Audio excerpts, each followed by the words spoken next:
Pana, tu Jahan Pana.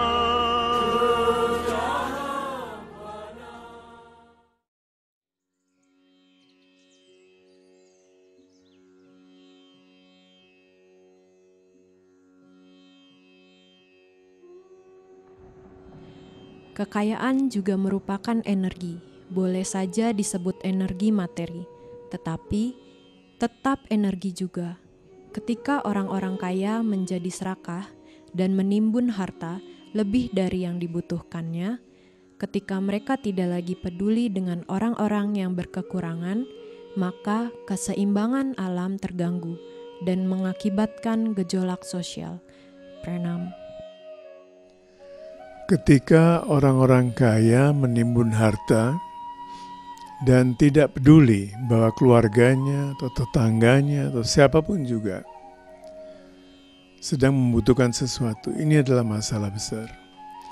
Ekonomi kita terganggu. Kita nggak usah bicara spiritual dulu. Kita bicara ekonomi saja.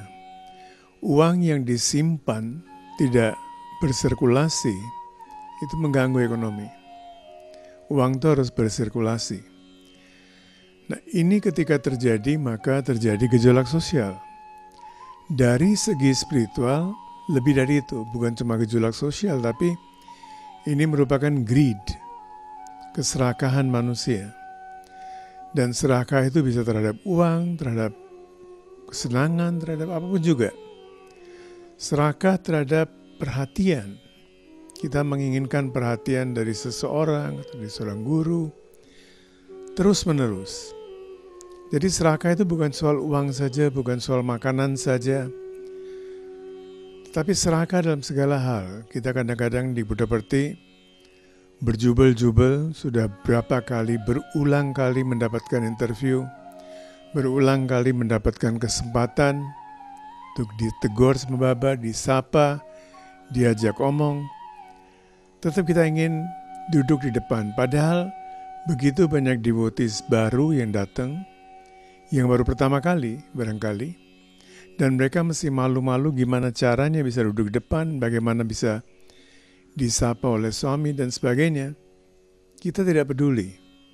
Kita mendorong mereka, memberikan surat. Ya. Di satu pihak kita mengatakan bahwa beliau adalah antaryami. Beliau mengetahui segala sesuatu. Tapi di pihak lain, kita ingin selalu berada di nomor wahid, nomor satu, harus maju di depan. Jadi keserakahan itu bentuknya, wujudnya banyak sekali, bukan hanya satu.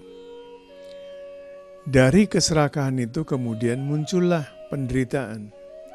Dari keserakahan itu kita menjadi kecewa ketika apa yang kita inginkan tidak terpenuhi. Kecewa, dari kecewa itu kita marah, gusar, dari amarah, dari gusar, kemudian kita seperti yang dikatakan dalam Bhagavad Gita, kita membuka pintu neraka bagi diri kita sendiri. Dan neraka itu bukan di tempat mana di setelah kematian. Hidup kita bisa menjadi neraka. Share your joy, share your blessings. Apapun yang kita miliki, seberapapun juga. Kalau tidak memiliki uang, jangan khawatir. Kita bisa sharing something else. Bisa share a smile. Bisa share ketenangan kita. Bisa share apapun juga. Kemarin-kemarin ada yang tulis kepada saya, Guruji kok keberatan kalau orang berbisnis kemudian juga mengikuti meditasi? Kapan saya bilang begitu? Saya tidak pernah bilang begitu pertama-tama. Silakan bisnis, meditasi.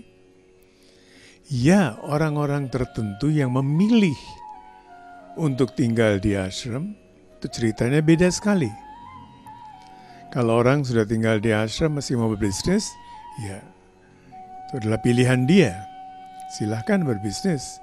Bahkan di sini ada perumahan, saya berikan contoh, tujuan awal kita apa? Yang punya rumah di sini, kita harapkan setiap sore bisa datang ke sini awalnya ya. Dan itu pernah terjadi. Waktu itu belum macet, jadi kita juga harus praktikal. Ya. Hampir setiap hari kita ada acara di sini, hari Rebo, hari Kamis. Ya. Kerja pagi, sore datang, karena waktu itu 45 menit sudah cukup untuk datang ke Ciawi dari Jakarta. Sekarang ceritanya beda, jadi kita harus praktikal juga. Makanya sekarang kita mengadakan di akhir pekan. Tidak melarang orang untuk berbisnis. Yang tinggal di ashram full time itu ceritanya beda. Beda sama sekali. Dan orang ini bertanya dengan nada yang agak sinis, saya tahu maksudnya. Siapa yang dimaksudkan juga saya tahu, tapi saya tidak berurusan, tidak berkepentingan untuk mencari pembenaran atau membela diri karena apa yang dituduhkan itu bukan kita. Kita tidak bermaksud demikian. Silakan yang mau berbisnis-bisnis. Selain itu, juga keserakahan ini bisa terjadi dalam hal seperti itu, mencari pembenaran atas kelemahan diri kita. Kita sudah lemah, kita tahu kita nggak bisa memenuhi syarat, tapi kita serakah, mau ini juga, mau itu juga. Tidak bisa.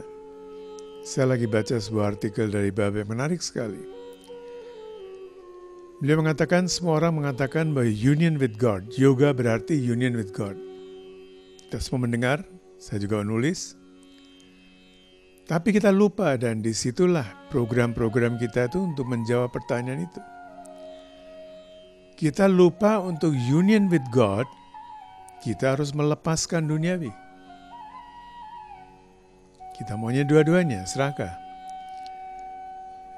Nggak bisa terjadi. Kalau memang betul-betul mengabdi di ashram, union with God, yang ini harus dilepaskan. Buddha jelas sekali, jembatan yang telah mengantarmu harus diruntuhkan, dibakar, sehingga kamu tidak punya jembatan lagi untuk pulang. Ketika Buddha malam itu mau meninggalkan istana, anaknya baru lahir. Dan dia berada bersama istrinya Yashodhara, yang seorang wanita yang cantik. Katanya konon dia adalah Miss India waktu itu, tercantik di seluruh India. Muncul suatu pikiran. Ini bagian dari legenda, banyak orang yang tidak setuju dengan cerita ini. Muncul satu pikiran di benaknya, di legenda-legenda ceritakan. Anak saya baru lahir, setidaknya saya menggendong dia untuk pertama kali dan terakhir kali. Dan dia kebetulan lagi tidur, mungkin juga tidak mengganggu. Atau setidaknya saya mencium keningnya. Anak yang baru lahir dan setidaknya saya bisa pamitan. Tapi pada saat yang sama muncul satu pikiran lagi. Kalau saya melakukan itu, saya pamitan, saya minta izin, saya mencium kening, dan dia tiba-tiba nangis. Itu akan membuat saya terpengaruh dan bisa-bisa saya mengurungkan niat saya untuk meninggalkan istana.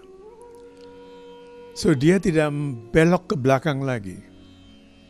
Sudah hampir mau belok ke belakang, dia melawan niatnya itu dan dia melanjutkan perjalanannya. Seandainya dia belok ke belakang lagi, mungkin kita akan kehilangan seorang Buddha. Cleansing is very important. Tanpa cleansing, kita tidak bisa union. Jadi cleansing ini adalah proses berkelanjutan. Setiap saat cleansing. Pilihan di tangan kita, masih mau punya jembatan atau tidak mau jembatan. Seorang guru tidak mengatakan harus melakukan begini, harus melakukan itu. Tidak sama sekali. Pilihan di tangan kita, masih mau pakai jembatan, mau keluar masuk, datang keluar, atau itu juga oke, no problem, banyak yang begitu kan.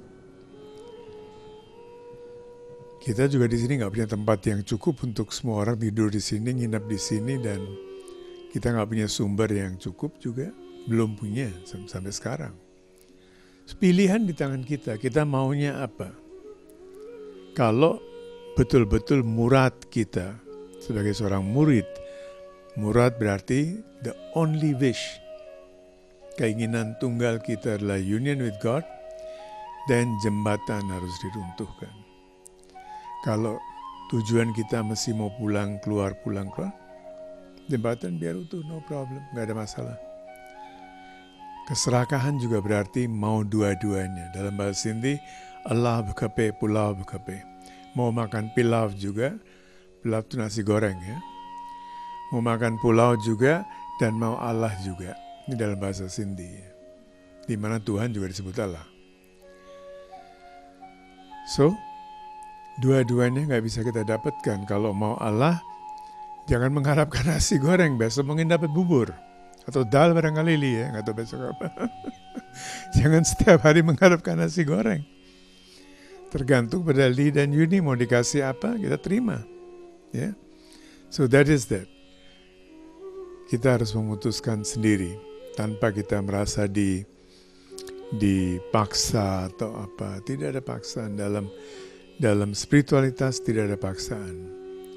Semua orang akan menjadi spiritual, semua orang akan moksha, no problem.